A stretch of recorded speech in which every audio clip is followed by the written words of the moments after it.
Hello students, मेरा नाम अमृत शुक्ला है और आप देख रहे हैं एक्सिस का यूट्यूब चैनल। आज हम लोग क्रिस्टल फील्ड थ्योरी पढ़ेंगे। बैलेंस बॉन्ड थ्योरी हम लोग लास्ट लेक्चर में कंप्लीट कर चुके थे। क्रिस्टल फील्ड थ्योरी का क्या कहना था? एक्चुअली जैसे बैलेंस बॉन्ड थ्योरी ने बोला था ना कि there will be a overlapping between the metal orbitals and ligand orbitals, मतलब लिगैंड ऑर्बिटल और मेटल ऑर्बिटल्स क्या करेंगे, ओवरलैप करेंगे और उसके थ्रू क्या होगा, ओवरलैपिंग के थ्रू जो लिगैंड है वहां से लोड पे मेटल सेंट्रल मेटल एटम या आयन पे आएगा। इनका अप्रोच अलग था। इनका कहना था कि भाई सेंट्रल मेटल एटम या आयन के ऑर्बिटल्स और लिगैंड के ऑर्बिटल में देयर इज नो इंटरेक्शन, मतलब कोई भी इंटरेक्शन नहीं होगा सेंट्रल मेटल एटम आयन के ऑर्बिटल्स और लिगैंड ऑर्बिटल्स के बीच में। इनका कहना था कि इंटरेक्शन जो हो रहा है वो प्योरली इलेक्ट्रोस्टैटिक है। क्या है? प्योरली इलेक्ट्रोस्टैटिक, मतलब मेटल सेंट्रल मेटल एटम या आयन के जो डी इलेक्ट्रॉन्स हैं और लिगैंड्स के जो इलेक्ट्रॉन है उनके बीच में जो इंटरेक्शन है वो प्योरली इलेक्ट्रोस्टैटिक है। आप बताइए, अगर इलेक्ट्रोस्टैटिक इंटरेक्शन होगा तो यहाँ पे अट्रैक्शन होगा कि रिपल्शन होगा? ऑब्वियसली रिपल्शन होगा, क्योंकि like charges repel each other. Repulsion होने से क्या होगा बताइए? वो डी इलेक्ट्रॉन्स की क्या होगी, एनर्जी बढ़ेगी। रिपल्शन से एनर्जी बढ़ती है सिस्टम की और अट्रैक्शन से एनर्जी रिलीज होती है। अब एक्चुअली क्या होता है कि जैसे डी सबशेल है तो डी सबशेल में हमारे 5 ऑर्बिटल होते हैं। कौन कौन से होते हैं? dxy, dyz, dz, dx2, y2 and dz2। सारे ऑर्बिटल्स की जो एनर्जी होती है वो सेम होती है, मतलब दे आर डीजनरेटर ऑर्बिटल्स, या उनको क्या बोलते हैं? डीजनरेसी बोलते हैं। इस प्रॉपर्टी को क्या बोलते हैं? डीजनरेसी बोलते हैं। मतलब कि सारे ऑर्बिटल्स की डी सबशेल के सारे ऑर्बिटल्स की जो एनर्जी सेम होती है तब उसको क्या बोलते हैं? डीजनरेटेड ऑर्बिटल्स, या इस फिनोमेना या इस प्रॉपर्टी को डीजनरेसी बोलते हैं। तो अगर यार spherically symmetrical field of ligand, मतलब spherically symmetrical field of ligand d orbitals को या डी सबशेल के जितने भी ऑर्बिटल्स उनको रिपल्शन दे तो सबकी एनर्जी क्या होगी? बराबर, मतलब जितनी सारे के सारे डी ऑर्बिटल्स की समान एनर्जी बढ़ जानी चाहिए। लेकिन ऐसा होता नहीं है। आप जानते हैं कि जैसे लिगैंड होते हैं, जैसे लिगैंड आपने निगेटिव लिगैंड ले लिया या आपने कोई निगेटिव लिगैंड ले लिया या आपने कोई न्यूट्रल लिगैंड ले लिया, तो निगेटिव लिगैंड के केस में आप उसको पॉइंट चार्ज की तरह ट्रीट करिएगा और जो न्यूट्रल लिगैंड है उसको आप लोग एक डाइपोल की तरह ट्रीट कीजिएगा। तो मतलब मैं ये कहना चाहता था कि पहले डीजनरेसी मेंटेन रह सकती थी अगर spherically symmetrical field of ligand लगती, ठीक है। लेकिन जो फील्ड होती है वो स्फेरिकली असिमेट्रिक होती है, सिमेट्रिक नहीं होती है। तो होता क्या है कि आप जानते हैं जो डी ऑर्बिटल्स में dxy, dyz, dzx जो होते हैं उनका जो अलाइनमेंट होता है वो बिटवीन द एक्सिस होता है, एंड dx2, y2, dz2 का जो अलाइनमेंट होता है वो अलोंग द एक्सिस होता है। तो अगर हम ये मान लें कि जो लिगैंड है वो मतलब ऑक्टाहेड्रल कॉम्प्लेक्स में आप जैसे लीजिए कि ऑक्टाहेड्रल में क्या होंगे बताइए? हमारे 6 लिगैंड होंगे, तो मैं एक मान लेता हूं कि एक प्लस x एक्सिस से आ रहा है, एक माइनस x एक्सिस से आ रहा है, एक प्लस y एक्सिस से आ रहा है, एक माइनस y एक्सिस से आ रहा है, एक प्लस z, एक माइनस z। तो एक बात बताइए, ऐसे डी ऑर्बिटल्स मतलब dxy, dyz, dzx जो बिटवीन द एक्सिस अलाइन है, ठीक है, उनमें जो रिपल्शन होना है, अब जैसे मान लीजिए वाला केस लेते हैं dx2, y2 और dz2। आप जानते हैं dx2, y2, dz2 along the axis होते हैं। तो अगर अलोंग द एक्सिस वाले सामने आएंगे लिगैंड के तो उनमें ज्यादा रिपल्शन होगा इन कंपैरिजन टू जो बिटवीन द एक्सिस अलाइंड है। बात समझ में? तो जिनमें ज्यादा इंटरेक्शन होने वाला है, ज्यादा रिपल्शन होने वाला, उनकी एनर्जी ज्यादा बढ़ने वाली है, और जिनमें इंटरेक्शन कम होने वाला है कंपैरेटिवली, ठीक है, उनकी एनर्जी कम बढ़ने वाली। मैं ये बोल रहा हूँ कि दोनों की एनर्जी बढ़ेगी, पर ज्यादा किसकी बढ़ रही है? जो अलोंग द एक्सिस है, और जो बिटवीन द एक्सिस अलाइंड है उनकी एनर्जी उतनी नहीं बढ़ेगी जितनी उनकी बढ़ रही है। बात समझ में आ रहा है कि नहीं आ रहा है? मैं एक एग्जांपल के थ्रू समझाता हूं। जैसे आप देखिए dxy का एग्जांपल लेते हैं हम लोग, ठीक है। dxy कैसे होता है बताइए? ऐसे बिटवीन द एक्सिस अलाइंड होता है अराउंड 45 डिग्री पे, ये x एक्सिस है, ये y एक्सिस है। मान लेते हैं लिगैंड हमारा इस तरह से आ रहा है, ठीक है, बात समझ में आ रही है। और हम लोग ये केस ले लेते हैं dx2, y2 का। बात समझ में आ रहा है कि नहीं आ रहा है? तो मान लेते हैं यहाँ पे जो लिगैंड है इस तरह से, ऑब्वियसली हम लोग x एक्सिस के अबाउट लेके चलिए, ठीक है, मतलब हमारा आ रहा है प्लस x से आ रहा है minus x plus y minus y plus z minus z। बात समझ में आ रही है? तो आप मेरे को बताइए इसमें ज्यादा इंटरेक्शन होगा कि इसमें ज्यादा इंटरेक्शन होगा? ऑब्वियसली दिख रहा है इसमें ज्यादा इंटरेक्शन होगा, हेड ऑन इंटरेक्शन हो रहा है। तो होगा क्या, इनकी एनर्जी ज्यादा बढ़ेगी इन कंपैरिजन टू दिस। बात समझ में आ रही है कि नहीं आ रही? तो होता क्या है कि जो d ऑर्बिटल्स में हमारे जो बिटवीन द एक्सिस अलाइन रहते हैं वो कौन से, dxy, dyz एंड dzx, ठीक है। इनको हम लोग एक सेट मान लेते हैं और इसको क्या बोलते हैं, T2z in the case of octahedral complex. और जो हमारे अलोंग द एक्सिस अलाइन रहते हैं dx2 y2 और हमारा dz2 dz2 के बारे में जानते होंगे आप लोग, इस तरह से अलाइन रहता है वो। बात समझ में आ रही है कि नहीं आ रही? अगर मान लीजिए मैं इसको ऐसे ले रहा हूं, ठीक है, इसको ऐसे ले रहा हूं तो ये कैसे हैं, ऐसे हैं, ये ऐसे है और ये कैसे है, देखिए ऐसे।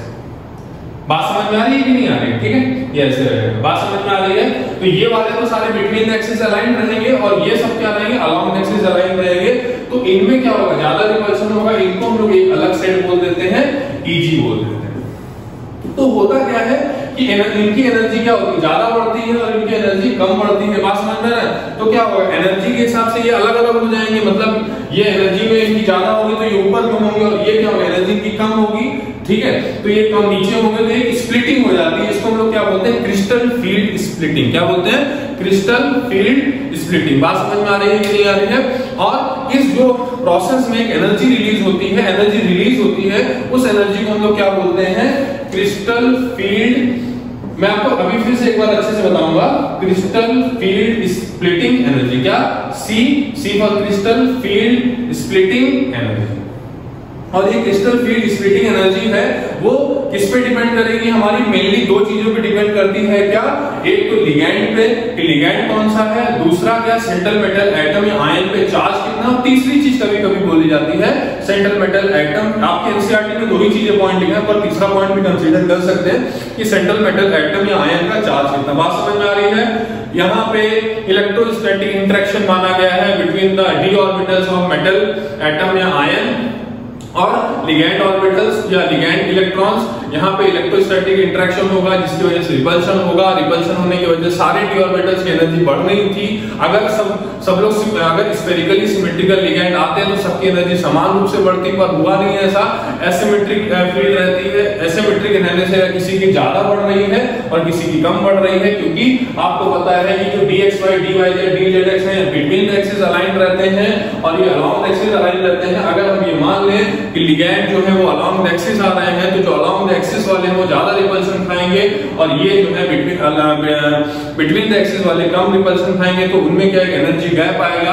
एनर्जी गैप को हम लोग क्या बोलेंगे, क्रिस्टल फील्ड स्प्लिटिंग बोलेंगे इस फिनोमेना को। इस फिनोमेना में या इस प्रोसेस में एनर्जी रिलीज होगी, crystal field splitting energy depend किस पे करेगी, सेंट्रल मेटल एटम या आयन के चार्ज पे और लिगैंड के नेचर पे। थर्ड कभी कभी आप बोल सकते हैं सेंट्रल मेटल एटम या आयन के साइज पे डिपेंड करता है। बात समझ में आ रही है कि नहीं? तो इसको एक बार और अच्छे से समझा देता हूं, ठीक है। एक बार इसको ग्राफ के थ्रू समझाता हूं। ऑक्टाहेड्रल कॉम्प्लेक्स के केस में देखिए, ठीक है, क्रिस्टल फील्ड एनर्जी को हम लोग स्प्लिटिंग एनर्जी को, क्रिस्टल फील्ड स्प्लिटिंग एनर्जी को हम लोग डेल्टा नॉट साइन से डिनोट करते हैं, ठीक है। वो भी आपको बताता हूं अच्छे से मैं, ठीक है। अच्छा क्या बताइए, क्रिस्टल फील्ड स्प्लिटिंग एनर्जी है वो रिलीज हो रही है, तो उससे क्या होगा, सिस्टम स्टेबलाइज होगा कि डिस्टेबलाइज होगा? सिस्टम स्टेबलाइज होगा। किसी भी सिस्टम से एनर्जी जब निकलती है तो वो सिस्टम स्टेबलाइज होता है। जैसे मान लेते हैं कि हम लोग यहाँ ले लेते हैं कि भाई ये जो d ऑर्बिटल्स है, डी जनरेटेड जो ऑर्बिटल्स हैं, मतलब इन द अब्सेंस ऑफ, क्या, in the absence of ligand, ठीक है।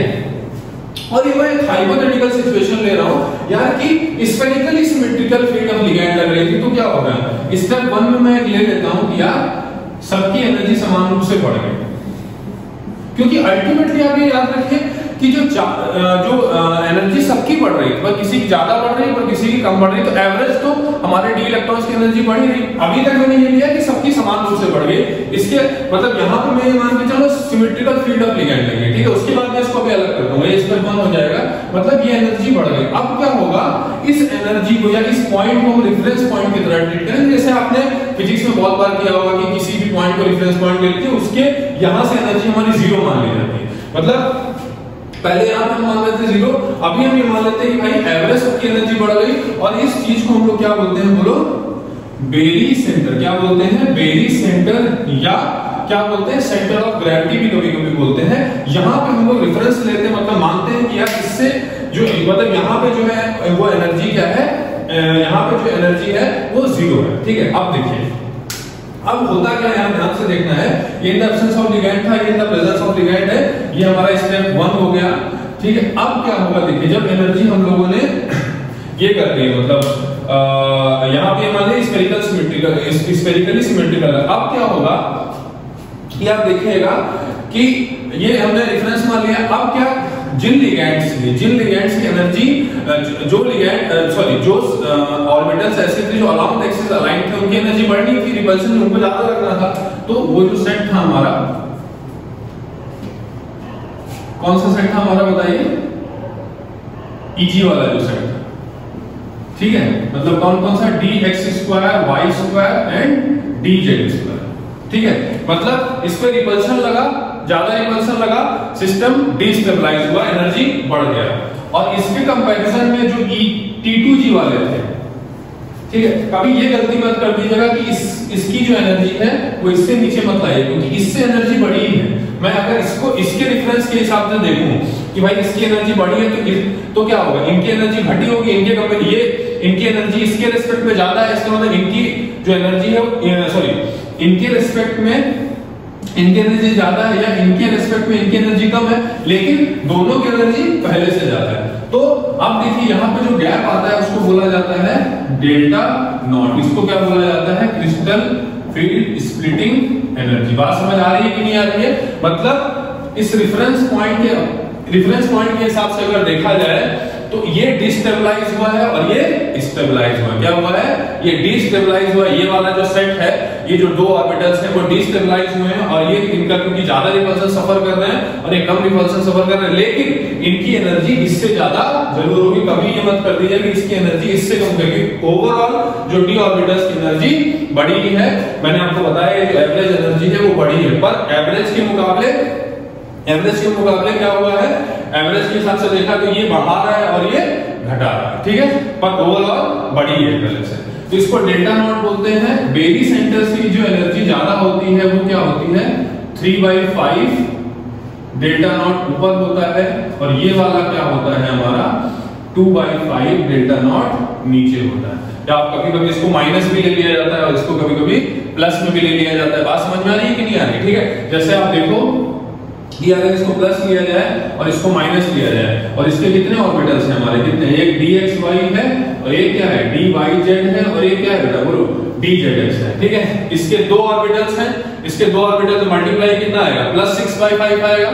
अरे आ रहा है कि नहीं आ रहा, +6/5। इसके तीन ऑर्बिटल है, जो है कितना आएगा, -6/5 डेल्टा नॉट। तो दोनों का ऐड कीजिए तो कितना आएगा, 0 आएगा कि नहीं आएगा? तो हमने इसीलिए इसको यहाँ पे 0 माना। बात समझ में आया?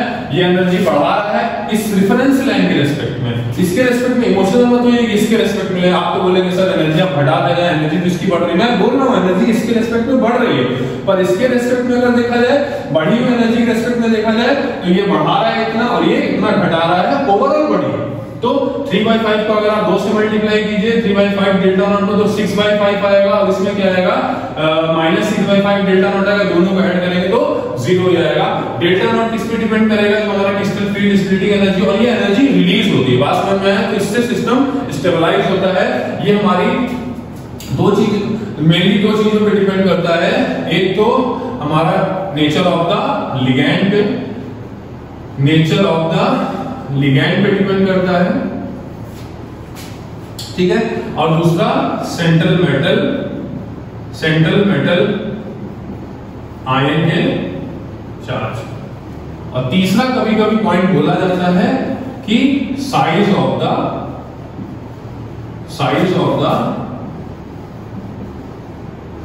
Central metal atom. और बात समझ में आ रही है कि नहीं आ रही है? ठीक है, अब देखिए जो ऐसे लिगेंड जो ज्यादा स्प्लिटिंग कराते हैं उनको हम लोग स्ट्रॉन्ग लिगेंड बोलते हैं, और जो कम करा पाते हैं उनको हम लोग वीक लिगेंड बोलते हैं। ठीक है, ये हमारा केस हो गया ऑक्टाहेड्रल के केस में। क्या हो गया, ऑक्टाहेड्रल के केस में। अगर हम टेट्रा और ऑक्टाहेड्रल के केस में हम लोग जीजी लगाते हैं, ये क्या हो गया हमारा, इसको क्या बोला था T2G ऑर्बिटल, T2G सेट बोलेंगे और इसको क्या बोलेंगे EG सेट बोलेंगे। बात समझ में आ रही है? अगर मैं टेट्राहेड्रल कॉम्प्लेक्स की बात करूंगा, अगर मैं टेट्राहेड्रल कॉम्प्लेक्स की बात करता हूं तो ये पलट जाएगा, ये पलट जाएगा मतलब उस केस में क्या होगा, T2G ऊपर होगा और EG क्या होगा, नीचे होगा। चलिए उसको मैं अभी बाद में बता दूंगा, पहले एक आपको पॉइंट बता देता हूं जो सबसे क्रूशियल है सबको बताने का। एक्चुअली क्या होता है कि आपने देखा था कि VBT में कभी कभी पेयरिंग हो रही थी, कभी कभी पेयरिंग नहीं हो रही थी। बात समझ में? वो अंदाजा अपना लगा रहे थे कि आपको डायमैग्नेटिक कॉम्प्लेक्स दिया हुआ था या पैरामैग्नेटिक कॉम्प्लेक्स दिया हुआ था। तो यहां से हम लोग ये पता लगा सकेंगे कि कब पेयरिंग होगी और कब पेयरिंग नहीं होगी। मतलब यहाँ क्या बोला गया, जो लोग ज्यादा स्प्लिटिंग कराएंगे वो स्ट्रॉन्ग लिगैंड होंगे, बात क्योंकि वो ज्यादा रिपल्शन देंगे। बात समझ में आ रहा है? ज्यादा रिपल्शन देंगे तो स्प्लिटिंग भी ज्यादा होगी। बात समझ में आ रही है? ठीक है, तो अब देखिए एक्चुअली इसको बताने का ये सब बताने का रीजन क्या था, आप देखो जैसे मान लीजिए कि हम लोग जो मेटल ऑर्बिटल था जो 3D वाला था, 3D वाले में इशू आ रहा था, 4D वाले में कभी कोई इशू नहीं आ रहा क्योंकि 4D अधिकतर खाली पड़ा था हमारा। ठीक है, 3D वाला जब अगर हम 3D सीरीज की बात कर रहे हैं, ठीक है, तो 3D वाले में अगर देखा जाए तो जब हम लोग इलेक्ट्रॉन भर रहे थे, ठीक है, तो ऑक्टाहेड्रल कॉम्प्लेक्स में हमको क्या चाहिए था, 1 2 3 4 5 हो क्या रहा था, कभी कभी ये d ऑर्बिटल इस्तेमाल हो जा रहे थे। अगर मैं 3D सीरीज वाले कॉम्प्लेक्सेस की बात करता हूं तो अभी 3D इस्तेमाल हो रहा था जब ये दो खाली पड़े हुए थे, या तो पेयरिंग करके खाली पड़ा था या तो ऐसे ही खाली पड़ा था, या कभी कभी 4D वाला इस्तेमाल हो रहा था जब ये खाली नहीं था। बात समझ में आ रही है? तो एक्चुअली क्या हमें कम से कम 2 इलेक्ट्रॉन 2 ऑर्बिटल खाली चाहिए, क्योंकि या तो हमारा कॉन्फ़िगरेशन होगा d2sp3 या तो sp3d2 आपका 6 लिगैंड के केस में या 6 लोन पेयर के केस में 6 कोऑर्डिनेशन नंबर वाले जो कॉम्प्लेक्सेस हैं उनमें हमेशा ऑक्टाहेड्रल ज्योमेट्री आती है, पर जो हाइब्रिडाइजेशन आ सकता है वो या तो d2sp3 आ सकता है या तो sp3d2 आ सकता है। तो यहां से हम कैसे अंदाजा लगाएंगे, वहां तो हमको डायमैग्नेटिक पैरामैग्नेटिक दिया जा रहा था, मतलब हमको पैरामैग्नेटिक केस में अनपेयर्ड छोड़ने थे, पेयरिंग हम नहीं करा पा रहे थे, डायमैग्नेटिक में पेयरिंग करा रहे थे। लेकिन हमको अगर डायमैग्नेटिक पैरामैग्नेटिक नहीं दिया तब भी हम कैसे बता पाएंगे, वो देखिए। जैसे मान लीजिए कि आपको इलेक्ट्रॉन फिलिंग किया है, इसमें मान लीजिए D1 आपको भरना है, उसके बाद फिर D2 भरना है, D3 भरना है, तब तक तो कोई इशू नहीं, आप हुड रूल के हिसाब से भरते चले जाइए। पर जैसी बात आपकी आती है, जैसी बात आती है आपकी 4th इलेक्ट्रॉन की, तो 4th इलेक्ट्रॉन क्या होगा, जैसे 3rd इलेक्ट्रॉन 1 2 3 भरा, 4th इलेक्ट्रॉन को 2 ऑप्शन है, एक तो हम लोग यहाँ भर सकते हैं और एक क्या भर सकते हैं, यहाँ भर सकते हैं। पेयरिंग एनर्जी में पेयर कराने में एनर्जी खर्चा करनी पड़ती है, बात समझ में आ रही है कि नहीं आ रही?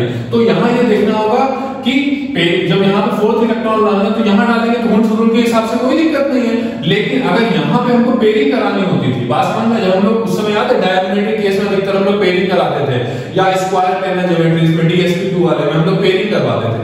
ठीक है, तो पेयरिंग हम लोग कब करा, क्योंकि पेयरिंग में एनर्जी खर्चा करनी पड़ेगी, क्योंकि हुड रूल के हिसाब से 4th इलेक्ट्रॉन यहाँ आना चाहिए था, पेयरिंग में एनर्जी खर्चा होती है हमारी।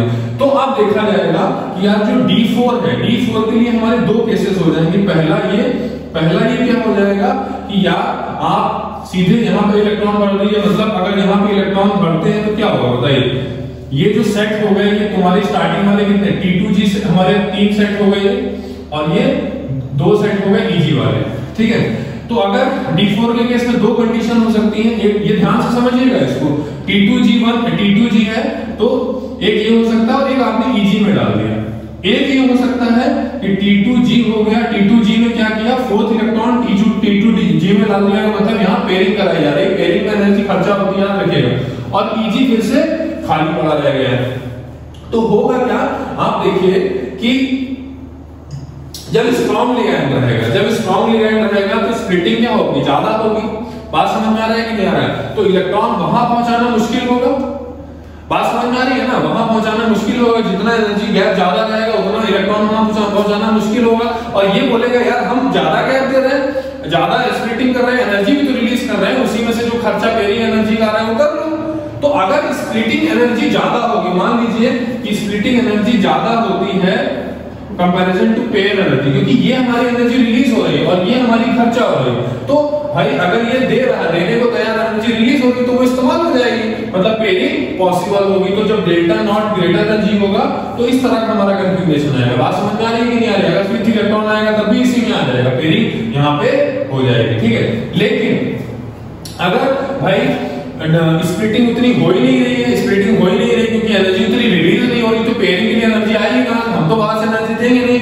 तो अगर delta not less than P है तो ये हुंस रूल के हिसाब से पेयरिंग होगी। बात समझ में आ रही है कि नहीं? तो ये वाले जो केस होते हैं, ये इन सब केसेस में ऐसे जो इस तरह की स्प्लिटिंग दे पाते हैं, ऐसे लिगेंड जो इतनी ज्यादा स्प्लिटिंग कर पाते हैं, इतनी ज्यादा एनर्जी रिलीज करवा पाते हैं, उनको हम लोग क्या बोलते हैं? स्ट्रॉन्ग लिगेंड बोलते हैं। स्ट्रॉन्ग लिगेंड के केस में पेयरिंग होती है और वीक लिगेंड के केस में पेयरिंग नहीं होती। तो ये सबसे ज्यादा इंपॉर्टेंट था। बात समझ में? ये दो कॉन्सेप्ट याद रखिए, स्प्लिटिंग एनर्जी रिलीज हो रही है, पेयरिंग में एनर्जी खर्चा होनी पड़ती है, आपको पेमेंट करना पड़ेगा एनर्जी के लिए। बात समझ में? वो पेमेंट करना से अगर स्प्लिटिंग एनर्जी उतनी रिलीज हो रही, उतनी एनर्जी रिलीज हो रही, पैदा हो रही, तो आप खर्चा कीजिए, कोई दिक्कत नहीं है। पर अगर खर्चा नहीं हो पा रही, पेयरिंग ज्यादा है, तो आपको मजबूरन ईजी में इलेक्ट्रॉन डालना पड़ेगा। ये वीक लिगेंड के केसेस रहेंगे, ये स्ट्रॉन्ग फील्ड के लिए केसेस रहेंगे। बात समझ में आई? अब मैं आपको बता देता हूं टेट्राहेड्रल कॉम्प्लेक्सेस में क्या होता है। टेट्राहेड्रल कॉम्प्लेक्सेस में कुछ नहीं होगा, यहाँ पे हमारे जो ऊपर है वो फीलिंग क्या हो जाएगी? ऐसी हो जाएगी, देखिए, मतलब पलट जाएगा, ये T2G ऊपर हो जाएगा और EG क्या हो जाएगा? नीचे हो जाएंगे। और यहाँ जो स्प्लिटिंग होगी ये पलट जाएगी। अब क्या हो जाएगा? ये क्या हो जाएगा? देखिए 2/5 डेल्टा नॉट ऊपर प्लस में और माइनस में 3/5 डेल्टा नॉट नीचे हो जाएगा। इसको आप पीछे का सब कुछ वैसे ही बना लीजिएगा, ठीक है। ये याद रखिएगा, जो ऑक्टाहेड्रल का जो स्प्लिटिंग होता है वो क्या होता है? सॉरी, टेट्राहेड्रल का जो स्प्लिटिंग होता है वो ऑक्टाहेड्रल के कॉम्प्लेक्सेस के कंपैरिजन में 4/9 टाइम्स होता है। बात समझ में आई? 4/9 टाइम्स होता है। मतलब टेट्राहेड्रल के केसेस में स्प्लिटिंग नहीं हो पाती है, उतनी ज्यादा एनर्जी रिलीज नहीं होती। तो अगर स्प्लिटिंग ज्यादा नहीं हो पाएगी तो अधिकतर वाले हमारे केसेस कौन से बनेंगे? ये वाले केसेस बनेंगे। मतलब पेयरिंग नहीं होगी, पेयरिंग नहीं होगी तो अनपेयर्ड इलेक्ट्रॉन होंगे और हाई स्पिन कॉम्प्लेक्सेस बनेंगे। क्या बनेंगे? हाई स्पिन कॉम्प्लेक्सेस बनेंगे। क्लियर है कि नहीं क्लियर है? तो अब मैं आपको बता देता हूं कि कौन से ऐसे लिगैंड होते हैं जो स्ट्रॉन्ग होते हैं और कौन से ऐसे लिगैंड होते हैं जो वीक होते हैं। तो इसको स्पेक्ट्रो केमिकल सीरीज बोलते हैं। बात समझ में आ रहा है कि नहीं आ रहा है? ठीक है, तो आपको मैं बता देता हूं, देख लीजिए आप, ठीक है। अच्छा, एक मैं आपको हिंट दे देता हूं, ऐसे लिगैंड जिसमें जो लोन पेयर है वो अगर हेलोजन के थ्रू आता है, जनरली मतलब हेलोजन के थ्रू आता है या ऑक्सीजन के थ्रू आता है, लोन पेयर हेलोजन के थ्रू या ऑक्सीजन के थ्रू आता है, वो वीक लिगैंड की कैटेगरी में आते हैं। बात समझ में आया? और ऐसे लिगैंड जहां पे जो लोन पेयर है कार्बन नाइट्रोजन, बात समझ में, कार्बन नाइट्रोजन और ऑक्सीजन, हेलोजन और ऑक्सीजन से ऐसे लिगैंड जिनमें जो लोन पेयर है वो हेलोजन के थ्रू आ रहा है, हेलोजन के थ्रू आ रहा है या ऑक्सीजन, तो वीक लिगैंड में आएंगे। और ऐसे लिगैंड जिसमें लोन पेयर कार्बन के थ्रू या नाइट्रोजन के थ्रू या ऑक्सीजन के थ्रू आ रहा है, जनरली बोला जा रहा है, कभी-कभी एक्सेप्शन भी हो सकता है, ठीक है। तो वो किस कैटेगरी में आएंगे? हमारे स्ट्रॉन्ग लिगैंड। किस में आएंगे बोलिए? ठीक है, स्पेक्ट्रोकेमिकल सीरीज रहती है ये। देखिए मैं आपको बता देता हूं कैसे रहता है। I-, Br-, ये सब वीक लिगैंड में आएंगे। S2-, SCN-, Cl-, F-, NO3-, OH-, urea,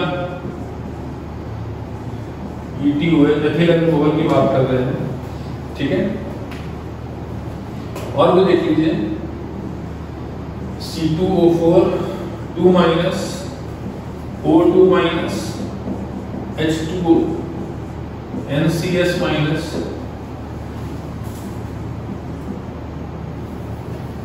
ठीक है। तो यहां तक हमारे क्या होंगे? वीक लिगैंड होंगे। उसके बाद हमारे स्ट्रॉन्ग लिगैंड आते हैं। कौन से? ये वाले जो होंगे वो हमारे क्या होंगे? वीक लिगैंड की कैटेगरी में आएंगे,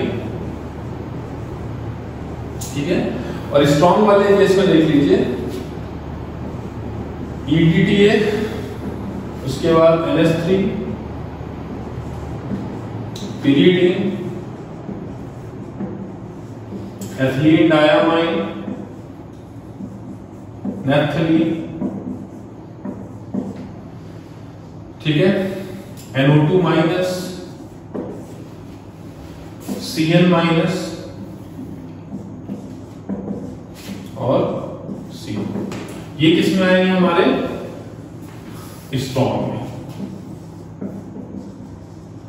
ठीक है ना। तो देख लीजिए ये हाइड्रोजन है हमारे, या ऑक्सीजन के थ्रू जो एनर्जी इलेक्ट्रॉन दे रहे हैं हमारे F minus, NO3 minus, OH minus, ये C2O4 पता है कि नहीं पता है, इस तरह रहता है। ये सब जैसे ऑक्सीजन के थ्रू देता है तो ये किस में आ जाएगा, वीडियो। जनरली ऐसा होता है, कभी कभी ऐसा होता है कि वो स्ट्रॉन्ग भी होते हैं। बात समझ में, इसको लिख लीजिए अच्छे से, ठीक है। अब जैसे देखिए एग्जांपल देखते हैं हम लोग।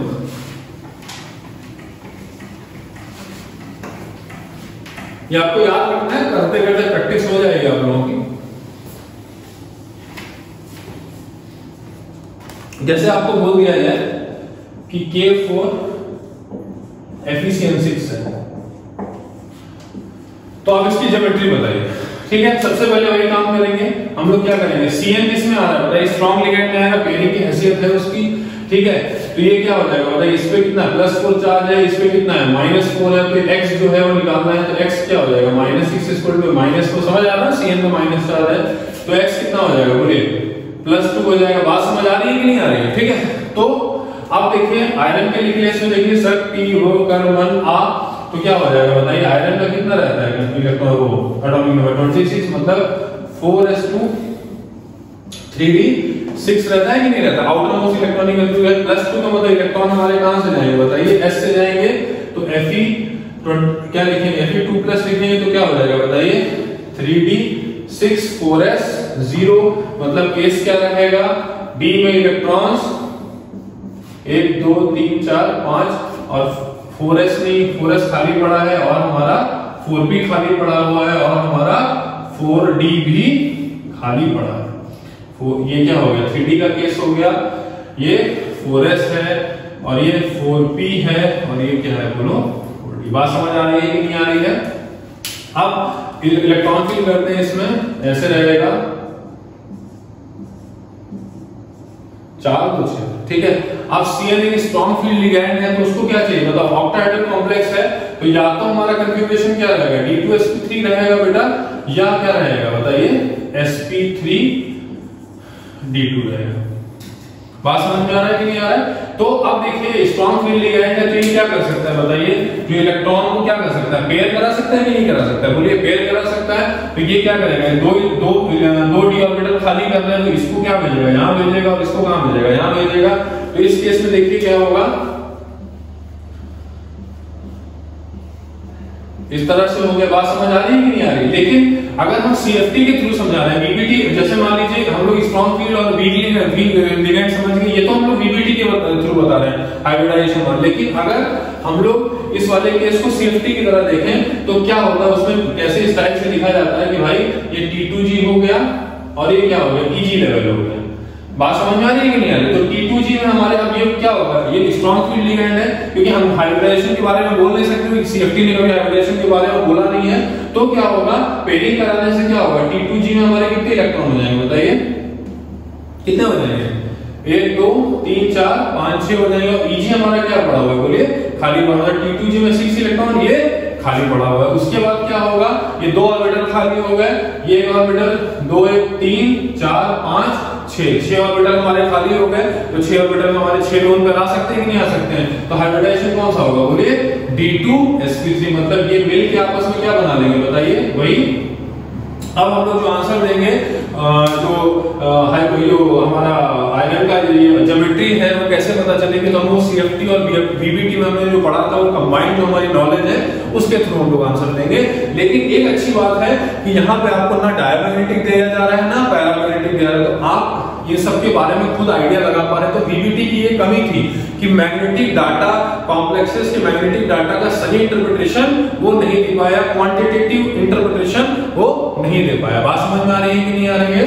तो इस वाले केस में आप स्ट्रॉन्ग फील्ड और वीक से जब समझ पा रहे हैं तो होगा क्या, यहाँ पे हमारे क्या आएंगे बताइए, लोन पेयर आएंगे आराम से, एक और होगा, ठीक है। और ये हमारा खाली पड़ा हुआ है, फिर हमारा पूरा 4D खाली पड़ा हुआ है। यहाँ तो हमारे लोन पेयर आ गए फ्रॉम लिगेंड। बात समझ में आ रही है कि नहीं आ रही है? और ये किस नेचर का हो गया बोले बेटा? लिगेंड। ये किस नेचर का हो गया? हमारा डायमैग्नेटिक नेचर का हो गया,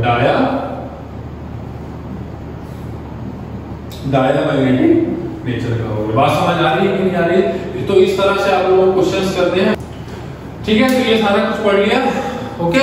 तो ये CFT, अब अगली बार मैं आपको अभी बहुत सारे क्वेश्चन मैं आपको व्हाट्सएप कर दूंगा, और नेक्स्ट क्लास हम लोग 8-10 कॉम्प्लेक्सेस का जो हाइब्रिडाइजेशन है और उसकी ज्योमेट्री के बारे में पढ़ेंगे, ठीक है। CFT और BPT के कंबाइंड नॉलेज से, ठीक है। तो all the best, thank you so much.